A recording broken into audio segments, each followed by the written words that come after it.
All right, I think we're live now. A few seconds late, but Dustin, I did it, You and you did know what it? I did? I did it. Okay, I I won't. I trimmed. won't. I won't I, play dumb. I trimmed Micron, as you already know. I But can't yeah, believe it. yeah. I said I would. I would not do it before $1,000, and once it hit $1,000, a lot of people were expecting me to do it sooner. But I finally did it Yes, today. I was surprised that you actually waited for $1,000. I really thought you were going to trim sooner, and then I was surprised after it went to $1,000 that you didn't trim immediately. Yeah, yeah. I mean, like fundamentally, I think this company is still extremely undervalued, and we'll talk about it, I guess, when. But maybe we should start with the agenda before I just jump right into Micron. I mean, yeah. Okay, so we're gonna talk about you sold Micron. You also sold another stock that you sell every week. So I'm sure the listeners can guess what that is.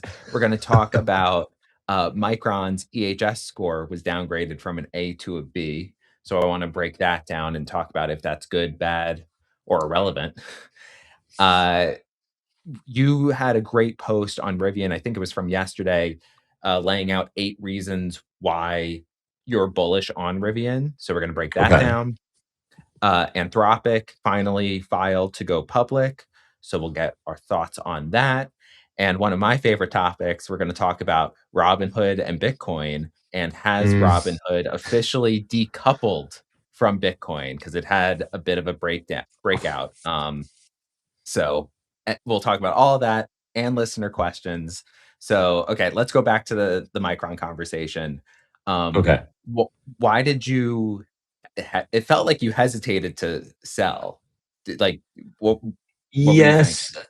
Yeah. I mean, like, I guess I didn't have this sort of like arbitrary price target. The $1,000 was very arbitrary, right? Like, it wasn't like I am going to sell at 1,000. I was just thinking that under 1,000 before it has its quarterly report. And I think I made this decision. I don't remember what the stock price was, but probably in the 500s, 600s when I said that I wouldn't sell any under 1,000.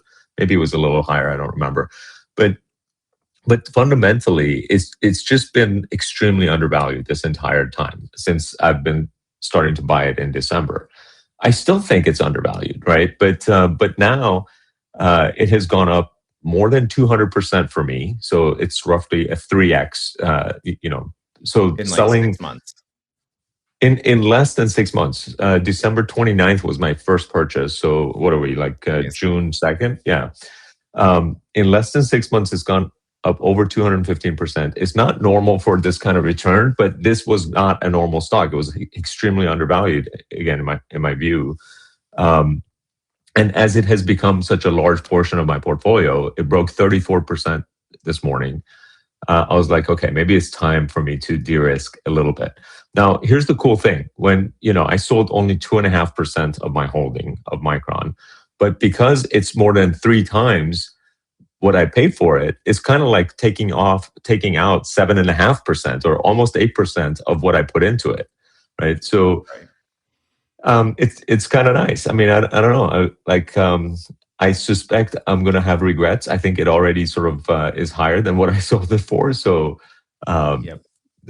that's probably going to continue. But I think it's appropriate to de-risk as I typically do with these things. So now that I look back with the de-risking that I did with Rocket Lab, I'm super glad I did it, especially since the price has come down quite a bit. Right.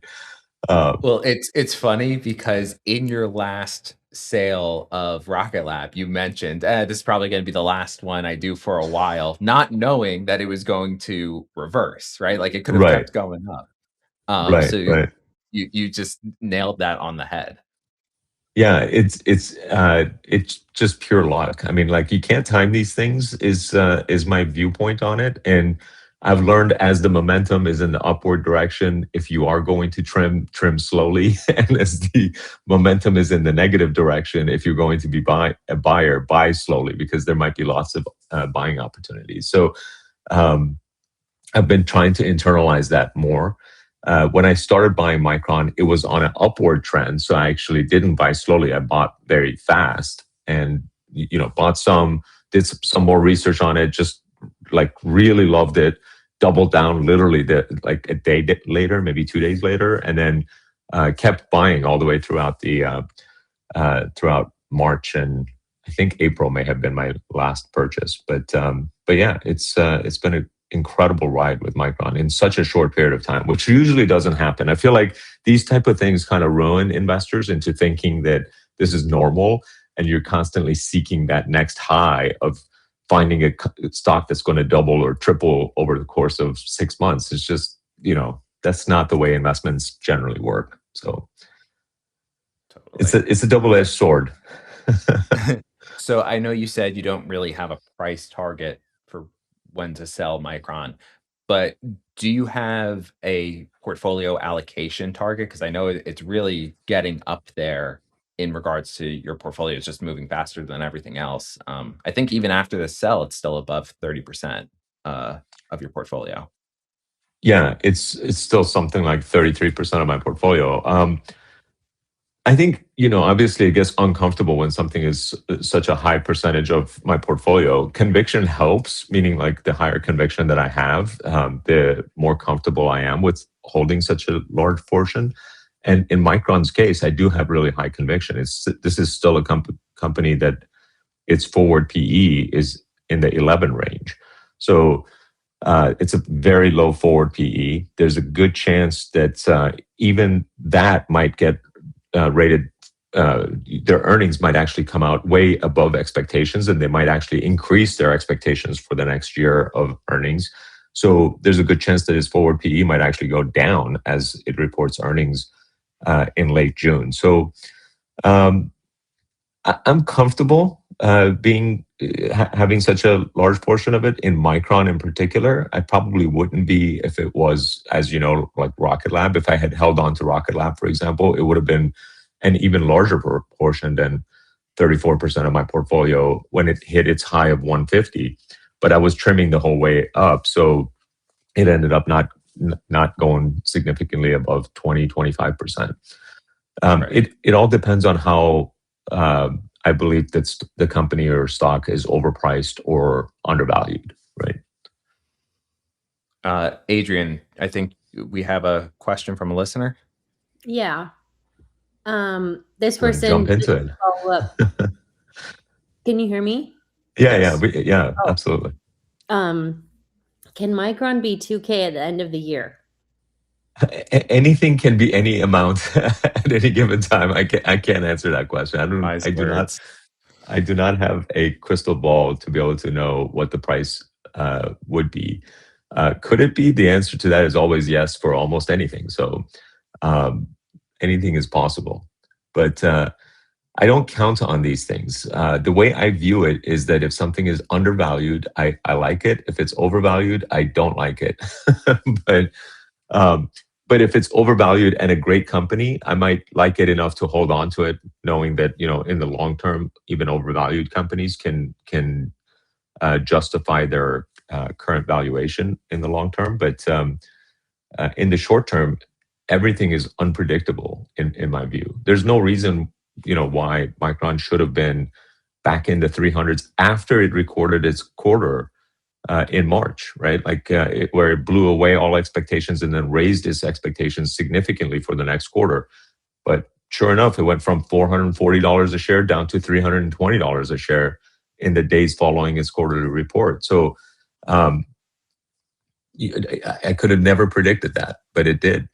So I am not in the as an investor, I don't look at myself as a predictor of price. I look at myself as a good judgment of whether or not a company is undervalued or overvalued. And I like to buy companies that are undervalued.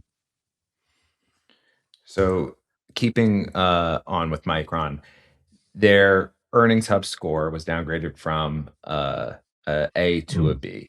So just to give a little overview of what the earnings hub score is, it is a combination of PE, PS, revenue growth, and EPS growth relative to the 500 most popular stocks on Earnings Hub, which actually let me bring up Micron on Earnings Hub. so we could see these charts. So you could see relative to the other 500 stocks, its PE ratio is a D, its PS ratio is a D, its revenue growth is an A, its EPS growth is an A, for a total of ranking as a B. So just a tad bit more background on the Earnings Hub score. This is something that I basically created as a shorthand for the way in which I invest. And the way in which I invest, I put a lot of emphasis on revenues, profits, revenue growth, profits growth, PE ratio. And when I created this, we didn't have as easy access to forward PE ratio, so we didn't take forward PE ratio into consideration. So the creation of the Earnings Hub score takes those sort of like 4 basic metrics into consideration and does not take into consideration forward PE. Now, the reason Micron just dropped from a to a B is because its price earnings ratio, its current price ratio, earnings ratio, which actually does the trailing 12 months, has now increased to a 48. And as a PE, having a PE of 48, that actually puts it into a sort of like a lower quartile category. So if you break up the 500 most popular companies on Earnings Hub into A, B, C, D by quartile, then Micron is now falling into the lower quartile.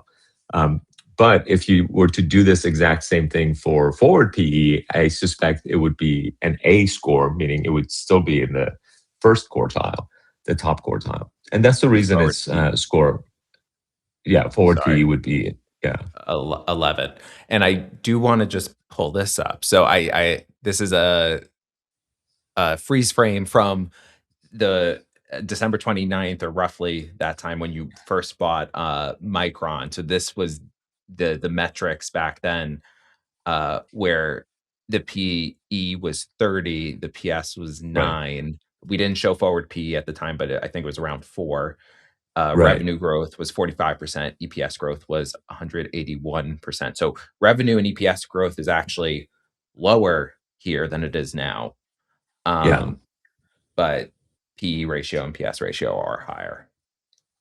Yeah, so the Earnings Hub score is sort of like a shorthand for like being able to quickly determine a handful of metrics, but it doesn't obviously it can get it wrong, and it's not taking everything into consideration that it should take into consideration. And now I put now that we have access to forward PE, I think we should put more emphasis on that as well. So we might have to update the Earnings Hub score in order to take forward PE into consideration.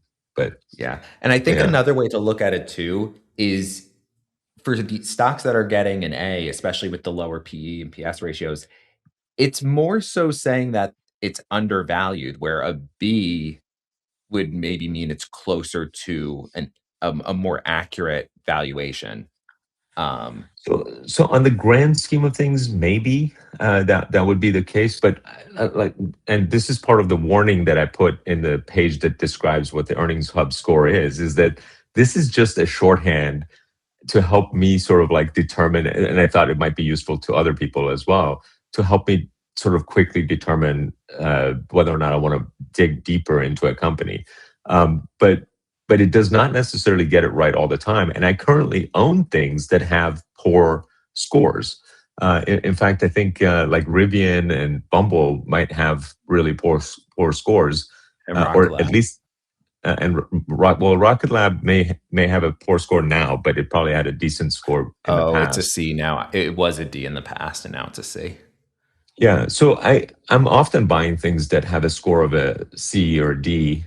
D is sort of like the worst score you can get. So I wouldn't use Earnings Hub score as a tell-all, a be-all, tell-all type of thing, but it is a useful tool. And that's the way I would look at it. So I just want to put that caveat in there, is that this is not, obviously as the price of a stock goes up, then the valuation is becoming more appropriate. So in Micron's case, is obviously triple what it was just just less than 6 months ago, and therefore its valuation is more appropriate or closer to what it should be in my view than it was, a few months ago. But which means it's not as undervalued as it was. So, you could view that as sort of maybe justification for a lower score, but it's still I think it's still a better stock than many stocks that have an A score on the Earnings Hub score, if that makes sense.